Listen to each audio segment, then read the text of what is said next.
Imagine you're a child living south of the border of the U.S. and suddenly it's the middle of the night, your parents come in and they say, get up, we're leaving. We're going to walk to America. And you start a very perilous, dangerous, frightening trek, thousands of miles. And when you finally get to that magical place, America, right at the border, they say, stop right there. We don't want you. This is PA PoliChicks. I'm Nell McCormack-Abom. And I'm Flora Posterero. This episode we are calling The Wall Between Us. And what we are talking about is illegal immigration. This is an issue that has really divided this country. You have people who are saying, we're America. We should welcome everyone. We should open our arms, roll out the red carpet, and let them come in. And then you have the other side that says, wait a minute here. We have laws, and these people are entering the country illegally, and they should go through the process. And if they want to come here and they want to be American, they should go through the process and they should do this legally. And this really has been an issue that has just divided this country. It's divided the country. It's divided the Congress. Congress can't move on it. Ultimately, they need to solve this issue. But here's the crux of the problem. We have the current migrant caravan that's coming of folks, but we also have 700,000 young adults who are living in the United States. If you'll recall, President Obama created something called the Deferred Action for Childhood Arrivals Program, or DACA. He did that back in 2012. And basically that said those folks who were here at that time, who had come in illegally, could be lawfully present. It doesn't mean they're American citizen, but they would be able to get driver's licenses. They could get a work permit so they could get a job and do all of those sorts of things. That all changed with the election of Donald Trump in 2017. So here's the perspective that I'm coming from. I am the daughter of Italian immigrants. Both my mother and father are from Italy. They came to America many, many years ago. My father's dream was to become an American citizen. They came over here, they went through the process, and they became American citizens. And I'm not just talking about my mother and father. I'm talking about aunts, uncles, cousins, the whole nine yards. They all came over here from Italy. It wasn't easy. It was not easy for them to become American citizens. My mother still speaks broken English. She still doesn't fully understand the language, and she has been here since 1958 or 1959, but they went through the process. They went to night school. They learned English. There was no press one for Spanish when they came over here. They struggled, and they did it legally. And this is the perspective that I'm coming from. And I also have cousins who came over here and they were just children. They were 2 and 3 years old, and they all went through the process, and they're all American citizens. Well, of course they did. And as well, my relatives came over from Ireland, and they didn't walk across the border. They were on a boat. And when they got to the harbor, they had to go through the process of legal citizenship and go through all of that as well. But here's the problem we have. We do have a border. We have the border with Canada, and we have the border with Mexico. And we're talking about a human migration, people who can literally walk to the United States of America. And I guess the question is, do we owe them something different? As I said, President Trump said, I'm getting rid of DACA. It's now tied up in the court system. Congress, as I said, has been unable to reach an agreement. But we want to talk a little bit to someone who has actually been through this same kind of journey, and that is Claudia Paz Llewellyn. She's 30 years old, but Claudia was born in Honduras. She was 15 when her mother said that message. We're leaving. We're going to America. I don't know what we're going to find, but their father already lived here illegally. He was present in the U.S. They made the trek, and they came in illegally through Texas. And now, over the years, Claudia was able to obtain DACA status, and she's still in limbo, and her future as an American citizen is unknown, whether she can ever achieve that status. Claudia, we are so happy to have you with us tonight, and you really are the person who can put a human face on this. You made this trek from Honduras, thousands of miles. Just take us back to that time. You're 15 years old. What was it like? Hi, Nell and Flora. Thank you for having me tonight. It was a very hard journey, I'll say. There were days that we will walk for days, and we will sometimes not eat. Sometimes, police will stop us and just try to get money from us. At some point, I fainted over exhaustion, and at some point a guy just stopped us and said, actually a police officer, and said, I will let all of you guys go if you guys give me the little girl. And well, that little girl was me. Oh, And your mother must have been absolutely beside herself. I'm sorry? Your mother must have been absolutely frantic about that. The idea that someone was going to abduct you as sort of like a barter system. Yeah, she had to step in front of me and say, no, you're not touching my daughter. So, Claudia, you came over when you're 15. You're 30 years old. You live in Lancaster County now, is that correct? That's correct. You're married. Yes, I'm married. So, my question to you is, as you heard, my parents came here, my cousins came here, all of my relatives, they're all U.S. citizens. Why have you not become a U.S. citizen? It's been 15 years. What's stopping you from becoming a U.S. citizen? Because there's not path to citizenship for DACA recipients right now. Can you explain what that means? Because I came without inspection.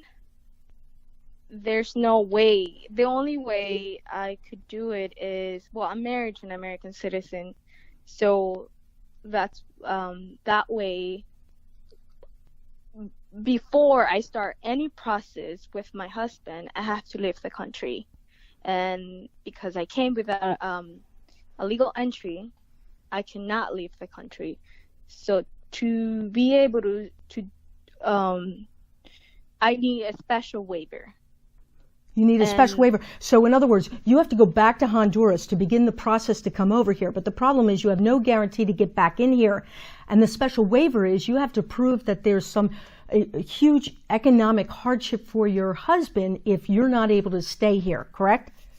Correct. And that is a very high barrier to be. And I think it's important for folks to realize you first lived in Texas, then you lived in Miami.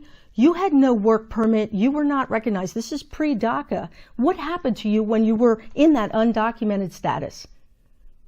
When people don't have their proper documentation to work, often you get abused in the work areas. Like, I wasn't allowed to use the restroom or like lunch breaks, and I used to be standing for several hours, like 12-hour shifts. So like, and then sometimes they don't pay you. I didn't get paid for several times. So you used a phrase there, undocumented, and you used the phrase without inspection. And I think critics would take issue with both of those and say, you can call them undocumented and you can say without inspection, but at the end of the day, they're here illegally. And we have laws, and it's like if you commit a crime, the law is the law is the law. And in this situation, isn't the law the law the law? Isn't it supposed to be the law? Other countries have laws. You just can't go into another country. They have processes. I just can't go to Italy and live there forever. I can't go to the Cayman Islands and live there forever. You have to leave or you have to become a citizen. You just can't do that, and you cannot be there illegally. So critics might take issue with that. When you use that phrase undocumented, when you say without inspection, what do you say to people like that, Claudia? Well, we are human beings. You know, when they use the word illegal, it's on purpose. To dehumanize you, to make you look bad, to make you look like you are a crime. And I don't see myself as a crime. I don't see my mom as a crime. I am not a crime. I'm a human being. And I don't have the proper documentation, and I see it is right to call me undocumented because, like I said, I don't have the proper documentation, but I think it's a hurtful word, and nobody should use the word illegal. Nobody should be using that word. I wanted to point out to folks, too, that you now are a private nanny. As Flora said, you married an American citizen, so you lived in Texas and Miami, and then you met him in Miami. You both moved to Lancaster. You ended up getting married. You're a nanny now. You have a work permit through DACA, so you can work as a nanny. You're also going to school, studying to be an English as a second language teacher, which is exciting. Yeah, well, since I got here and I've been trying to better my life and try to be grateful to my mother, and this is the only way I think I can pay her. I try to start going to school, try to get, learn English as fast as I could. It was really hard, and then at the beginning after I finished high school, I couldn't really go to college because I was getting charged as an international student, and some schools wouldn't get me. But when finally I got DACA, I started like trying to save money to start my life again, economically, and step by step, I'm